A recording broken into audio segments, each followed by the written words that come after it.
বিশ্বাস করেন কিয়ামতের আগে একদিন এক রাতের মধ্যে এই কোরআনের সব পাতাগুলো আল্লাহ তুলে নিবেন আসমানে। হাদিস এসেছে কোরআনের শুধু পৃষ্ঠাগুলো থাকবে, কালি থাকবে না। এটা শেষ জামানে হবে সামনে।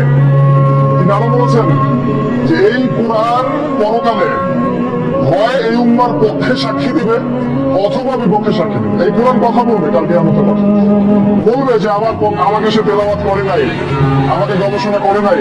আল্লাহ এই কোরআন নিয়ে তারা হেদায়েত খোঁজেনি, তারা অন্য জায়গায় হেদায়েত খুঁজেছে।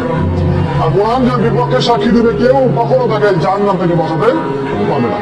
কিয়ামতের আগে এই পৃথিবীতে এমন একটা সময় আসবে যখন এই পৃথিবীতে কাটি মুসলমান বলতে কেউ থাকবে না। এরপর এই পৃথিবী দীর্ঘ 40 বছর এমন ভাবে কেটে যাবে যে যেখানে কারো কোনো সন্তান জন্মাবে না। আর সেই সময় এই পৃথিবীতে একমাত্র কাফেররাই থাকবে। আল্লাহকে ডাকার মতো তখন এই পৃথিবীতে কেউই থাকবে না। আর এই কাফেররা তখন প্রত্যেকে নিজ নিজ কাজে ব্যস্ত হয়ে পড়বে।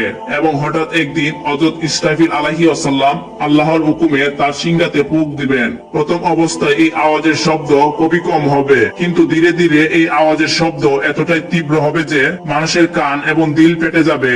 এরপর পুরো মানব জাতি থেকে শুরু করে আসমান জমিন পাহাড় পর্বত ধ্বংস হয়ে যাবে। তখন এই পৃথিবীতে আল্লাহ তাআলা ব্যতীত কেউই থাকবে না। কিয়ামতের 5টি আলামত যেগুলো ইতিমধ্যে প্রকাশ পেয়েছে সেগুলো হলো, 1 নম্বর, রাসূল সাল্লাল্লাহু আলাইহি ওয়াসাল্লাম বলেছেন আমার পরে পৃথিবীতে সর্বপ্রথম ইরাকে ফিতনা সৃষ্টি হবে। 2 নম্বর, চতুর্দিক থেকে ইসলামের উপর এত পরিমাণে হামলা আসবে যেভাবে নেকড়ের শিকারের উপর চাপিয়ে পড়ে। 3 নম্বর, লোকেরা এত পরিমাণে সম্পদশালী হয়ে উঠবে যে কেউই যাকাত গ্রহণ করতে চাইবে না। 4 নম্বর, লোকেরা ব্যাপকভাবে ব্যভিচারে লিপ্ত হবে, তবে তারা স্বীকার করবে এটি একটি খারাপ কাজ। 5 নম্বর, লোকেরা কাজকর্মে হালাল হারামের তোয়াক্কা করবে না। সুদের চর্চা সমাজে অধিক পরিমাণে ব্যাপৃত হবে। একদিন সূর্য আলো হারাবে, নক্ষত্রগুলো ঝরে পড়বে, পাহাড় ভেঙে পড়বে, আর এই পৃথিবী কাঁপবে এমন ভাবে যেভাবে কখনো কাঁপেনি। সূরা তাকবীর আয়াত 1।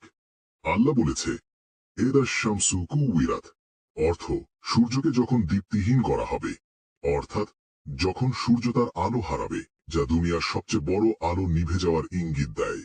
নবী সাল্লাল্লাহু আলাইহি ওয়াসাল্লাম বলেছেন কিয়ামতের দিন সূর্য এবং চন্দ্র আলোহীন হয়ে পড়বে। সূরা তাকবীর আয়াত 2। আল্লাহ বলেছেন ওয়া ইযা নুজুমুন কাদারাত, অর্থাৎ যখন নক্ষত্রগুলো খসে পড়বে, অর্থাৎ সেদিন আকাশের নক্ষত্রগুলো খসে পড়বে, আলোক হারাবে। এটি মহা বিপর্যয়ের এক নিদর্শন। সূরা তাকবীর আয়াত 3।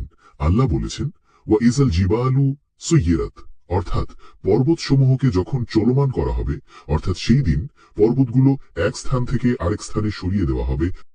কিয়ামতের দিন হিসাব নিকাশের পর 2টি দল তৈরি করা হবে, একটি জান্নাতি আরেকটি হবে জাহান্নামী।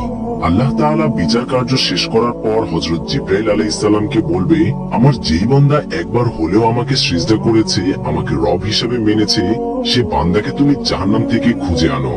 তারা জাহান্নামের মধ্যে অনেক কষ্ট করছে। তখন হযরত জিবরাইল আলাইহিস সালাম জাহান্নামে গিয়ে তাদেরকে খুঁজে পাবে, কারণ প্রিয় নবীর উম্মত যারা একবার হলেও আল্লাহকে সিজদা করেছে তাদের কপাল নূরের মতো জ্বলজ্বল করবে। এই চিহ্ন দেখে তাদেরকে জাহান্নাম থেকে বের করে আনা হবে। তাদের কেউ থাকবে কয়লার মতো কালো, আবার আগুনের কারণে কারো চামড়া খসে গিয়েছে। এরপর তাদেরকে জান্নাতের পানি দিয়ে গোসল করানো হবে, ফলে তাদের দেহ জান্নাতীদের মতো হবে। তখন তারা বলবে আল্লাহ কতই না মহান, কতই না দয়াময় আমার প্রভু। ভিডিওটা ভালো লেগে থাকে ভিডিওটিতে একটি লাইক দিয়ে চ্যানেলটি সাবস্ক্রাইব করে পাশে থাকা বেল আইকনটিতে ক্লিক করুন। ধন্যবাদ। পাখিরা ডাকছে, মানুষ অফিসে যাচ্ছে, বাচ্চারা স্কুলে, মা রান্নাঘরে ব্যস্ত, বাবা নামাজ পড়ে বসে আছে। এটা একদম সাধারণ দিন, যেমন প্রতিদিন হয়। কিন্তু হঠাৎ আকাশের দিক থেকে একটা ভয়ঙ্কর আওয়াজ ভেসে এলো। মানুষ থমকে গেল, মাথা তুলে আকাশের দিকে তাকালো। সূর্য লাল, পাহাড় সরে যাচ্ছে জায়গা থেকে, সমুদ্র বাঁধ ভেঙে শহর গিলে নিচ্ছে। মা তার ছেলেকে খুঁজছে, একজন ভাই তার বোনকে চিৎকার করে ডাকছে, কিন্তু সে তাকেও দেখছে না। কেউ কাউকে চিনতে পারছে না। আজ কেউ বলে আমার টাকা কই, আমার গাড়ি, আমার বাড়ি কই, কিন্তু কিছুই থাকবে না, শুধু থাকবে আমলনামা। হাত কাঁপছে, চোখ ভিজে যাচ্ছে, আর একটাই প্রশ্ন, তুমি কি নিয়ে এসেছিলে এই দিনের জন্য? না, এটা কোনো গল্প না, এটা কোনো সিনেমা না, এটা আমাদের ভবিষ্যৎ। এই দিন আসবেই। তুমি কি প্রস্তুত আছো?